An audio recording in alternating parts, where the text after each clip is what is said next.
You ever thought about what it must have been like to be a teenager in the early 90s? Most of us, like myself, would either have been born or not even thought of yet. But for the ones who were, life for them was a lot simpler. Free to roam. It was almost like this unstructured happiness in the air.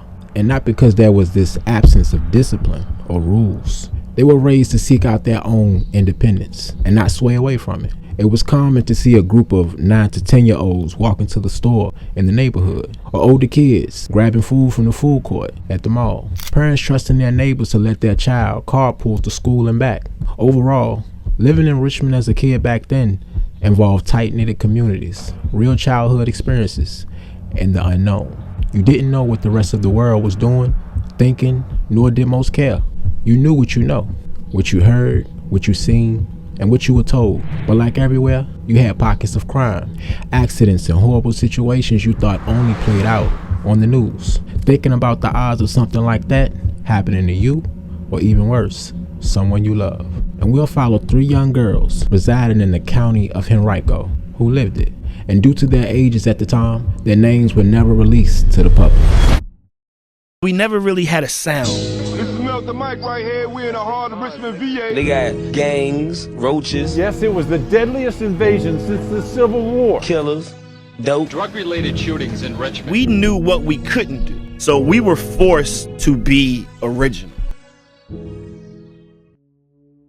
May 15th, 1993. Now I'm taking you to the east side of town into an apartment complex called Colonial Court. But just so there's no confusion, there's a separate complex called Colonial Apartments within the city limits of Richmond in Henrico. So it's important to note that Colonial Court Apartments and Colonial Apartments are 2 separate complexes in their own cities. So moving on, at around 9 p.m. on a Saturday night, a 12-year-old girl who we'll refer to as Mary had just exited the back door of her apartment to take out the trash. This was one of the many regular nights for Mary. The family wrapping up after a nice dinner, with everyone taking a share in the cleaning duties. Then she made it to the dumpster and slung the heavy bag inside before heading back.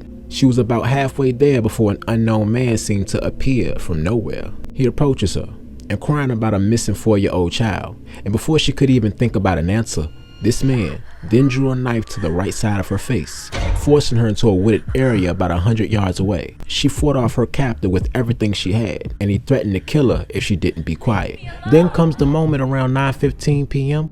when he go on to snatch this young girl's innocence. And it made it all the more heartbreaking knowing that her family said just a few minutes walks away. He then lets Mary go before running off into the woods. She managed to make it back home, at which time her mother calls the police, being taken to St. Mary's Hospital for treatment a brief time after. And the only information of value Mary could provide was a description of his face, which would go a long ways later on.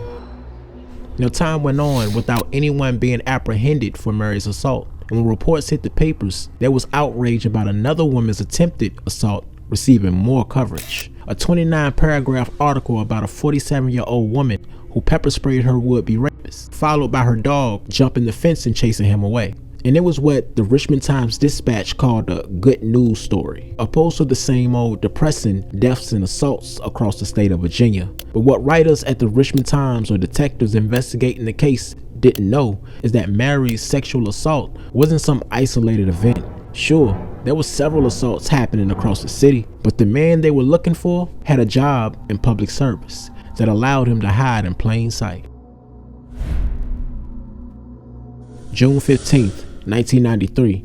It was a month later exact, down to the 30th day, and just a 7 minutes drive up the road was an apartment complex called Harbor Village. Here lived a 14-year-old girl who we'll refer to as Claire. It was a little late in the evening, around 9 p.m. as she walked through the complex toward her father's apartment. She made it inside the building and was on her way to the next floor, but not before feeling the hands of an unknown man pulling her back down the stairs, threatening to kill her.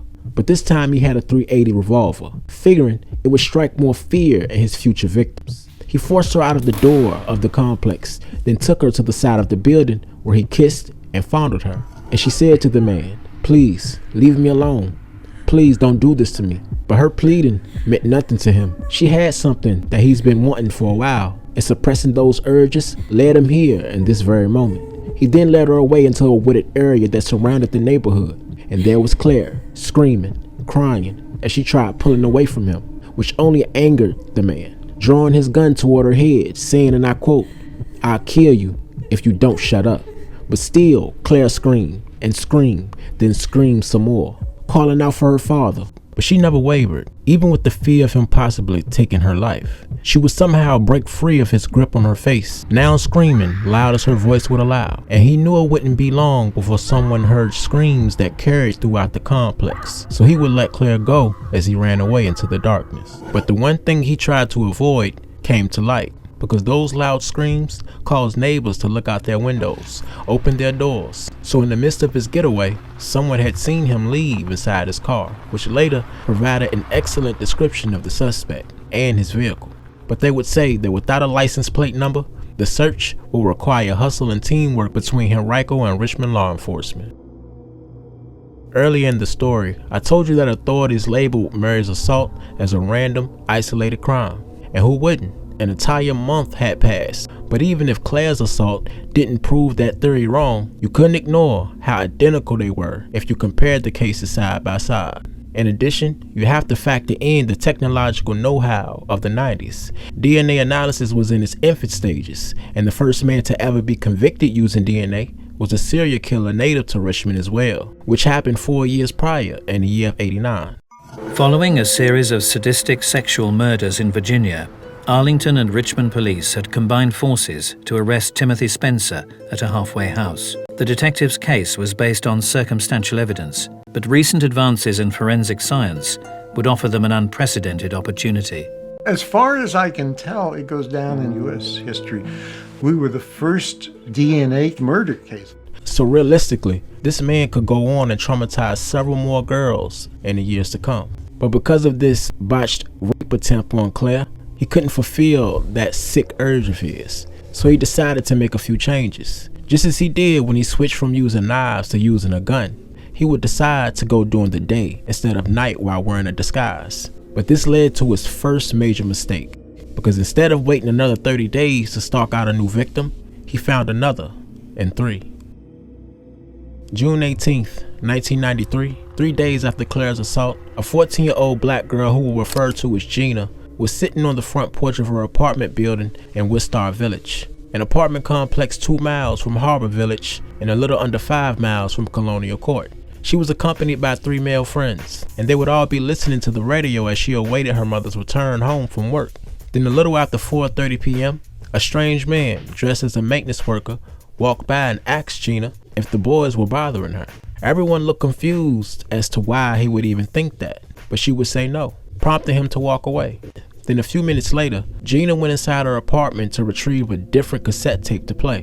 While there, she heard knocking coming from the back door. Now on her way to investigate, she recognized the supposed maintenance man who hassled them 10 minutes ago, requesting that he be let inside the home. She told him no and walked back to the front porch. In this moment, Gina had no clue who this man really was or what he was even capable of. There was no bolo out on a serial rapist in the area, and not too many teenagers were reading the newspapers back then. So she never thought twice about the man's true intentions. He walks back to the front of the building for a second time, informing Gina and her friends that he was in fact a maintenance man who worked for the apartment complex, then ordered them to turn the radio down, claiming that there have been several complaints from neighbors about the loud music. He then requested to speak with her mother about it, but Gina would say she wasn't home at the moment, so he asked if she could get a pen and paper for him to leave her mother a note. And then again, he asked to come inside, and for a second time, she refused that request, but agreed to letting him leave the note.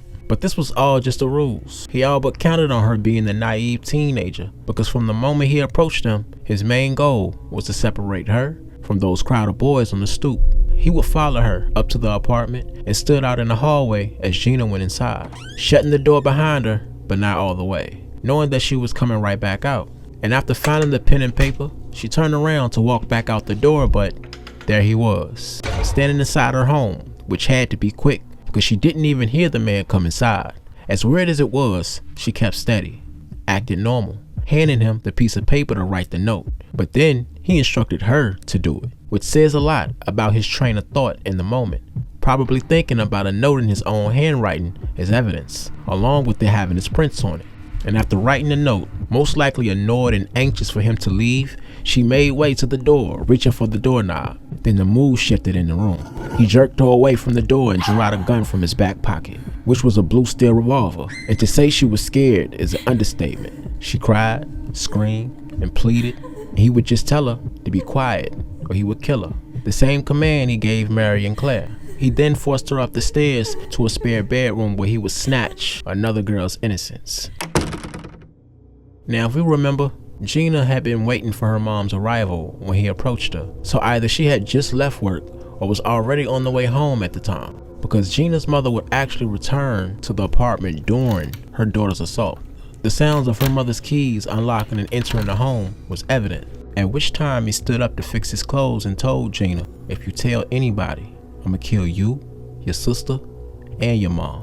Then afterward, he hid inside the closet of the bedroom, assuming that Gina would actually keep quiet about it, but she disregarded his threats. So now with the face full of tears, she ran downstairs and immediately told her mother that there was a man inside the house with a gun. Her mom called the police from the house phone before she and her daughter escaped the apartment. It was close to 5:30 p.m., almost an hour after Gina's first encounter with the man. And as they waited outside for police to arrive, Gina, along with her mother and bystanders, watched as the man who had just violated her calmly exited the building in front of everyone. He then walked around the building where his car was parked and left the scene. This time, a neighbor peering outside his window that day will write down the suspect's license plate number, and the bold decision to attack this girl in broad daylight was now the end for him. He just didn't know it yet. And on the following day of June 19th, 1993, a description of his vehicle was broadcasted to the Richmond and Henrico areas. He gave such a detailed description of the vehicle, everyone that was tasked with finding the car knew exactly what they were looking for. It was a bluish gray 5.0 Ford Mustang. Spoilers in the front and the back, a broken left tail light, a dent above the left front wheel, tinted black windows, and no front license plate. Since the day of Gina's assault, detectives spent over a week going through all the evidence they had gathered, and the realization of who the suspect actually was shocked investigators, community, it shocked everyone. The name they ran would come back as Edwin Eugene Sutton. Back in March of 1989, he was a 22-year-old rookie officer hired and stationed at the 2nd Precinct on the South Side. He would go on fulfilling his duties as a patrol officer for the next 4 years, having a great service record with at least one commendation on his jacket. Now at the age of 26 in 1993, he would have a home with his fiancée off of 4100 Fair Lake Lane in Glen Island, Virginia. So he seemed to be living the dream, which was a major accomplishment for a young black man in America, especially during these times. So why he would go on to specifically target underage black girls was anyone's guess. But maybe that perfect life wasn't enough. Was he experiencing an early midlife crisis? Was the fact that his fiancée was pregnant ensures his sexual needs went unsatisfied? No matter what conclusions you come to or search for, there is one that makes all the sense. That being, Edwin's urges were always there. Now when they started or how the urge was born will remain a mystery. But heinous acts such as this can't and won't stay buried forever. June 30th, 1993. Around 8:30 p.m. that evening, Henrico patrolmen stopped a blue Mustang on West Broad Street for a broken brake light, going through all the ordinary procedures when pulling someone over.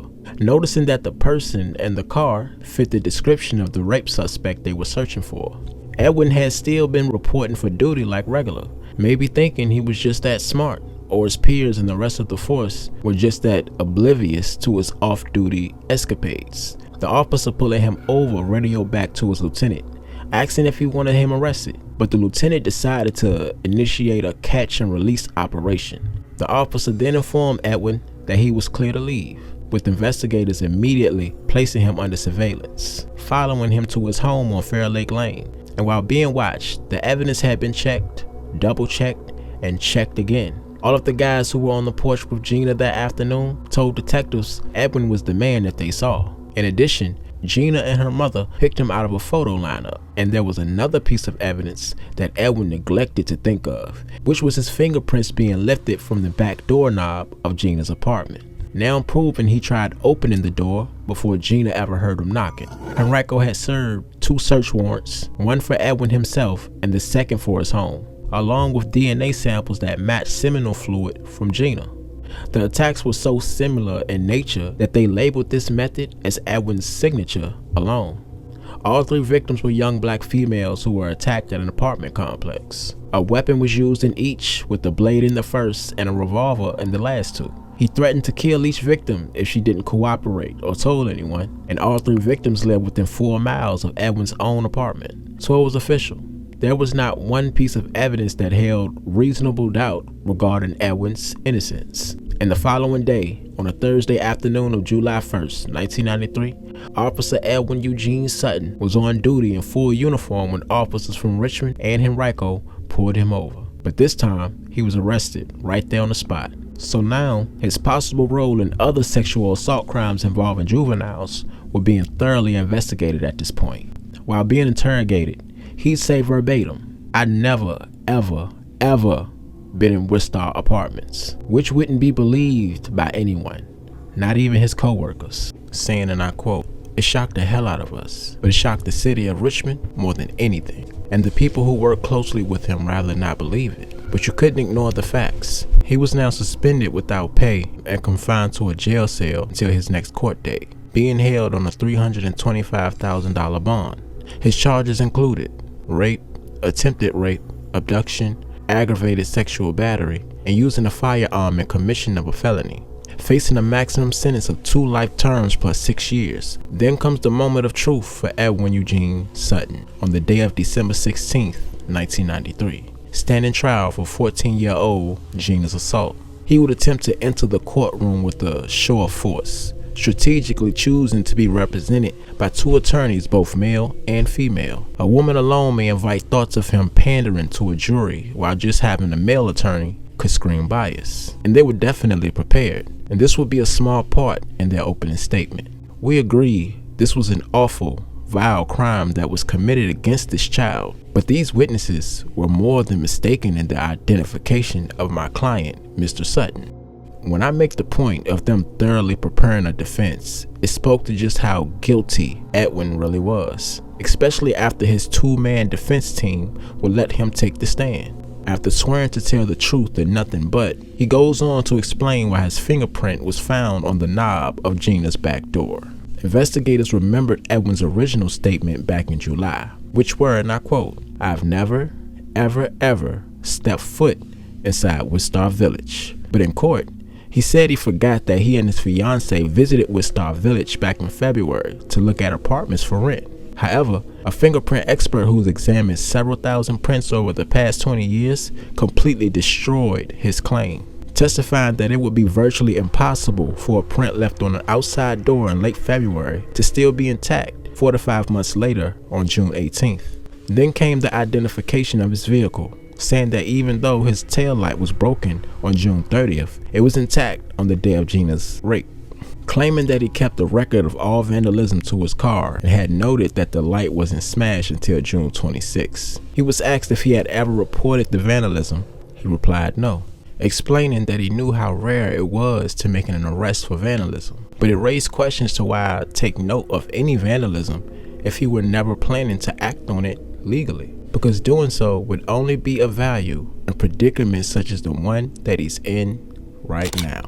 But Edwin and his defense team wouldn't throw in the towel just yet, taking one more big swing at discrediting the evidence, and some would consider it going out of the way to do it. They say the 3 boys who claim to have seen him leave Gina's apartment may have actually seen him during the news broadcast of his arrest that aired July 1st, figuring this was the only way that they were able to pick him out of a lineup. His attorneys would even call news directors from 3 of the Richmond's TV stations at the time to testify, and all of them said the same thing. But all 3 boys were more than sure they hadn't seen any news reports regarding Edwin's arrest. This was the only moment in trial where the evidence could be seen as unlawful, being that the suspect ID happened after the broadcast aired, but it wouldn't make a dent in all the evidence that put him at the scene. The only witnesses that the Commonwealth called on during trial were the victims, and on the strength of their testimonies alone, the jury would come back with a unanimous guilty verdict.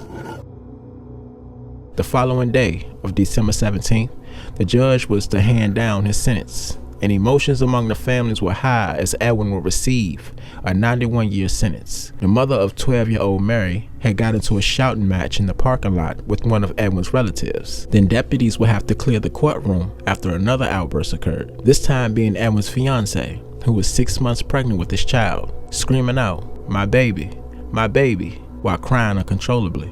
But Edwin barely flinched, having minimal reaction even as the verdicts were announced. He swallowed hard and clamped his hands tightly, but still, he wore the same composed and poised expression, the same expression he wore in the entire trial. He would later enter a guilty plea so not to subject his last 2 victims to another trial. So he was given an additional 80 years with 65 suspended, having a grand total of 104 years in prison, being eligible for parole the year 2005. But as November of 2025, Edwin Eugene Sutton remains in prison.